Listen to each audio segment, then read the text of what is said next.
رتل بصورة قاف القرآن واقرأ قراءات من التبيان. حبل متين مد من رب السماء فسما إلى العلياء بالإنسان. هو للقلوب ربيعها وجلاؤها وملاذها من قسوة الأحزان.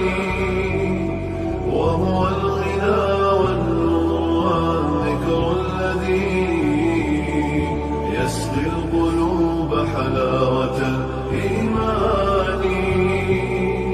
هو شافع ومشفع لمن اصطفى رب الورى من حامل القرآن.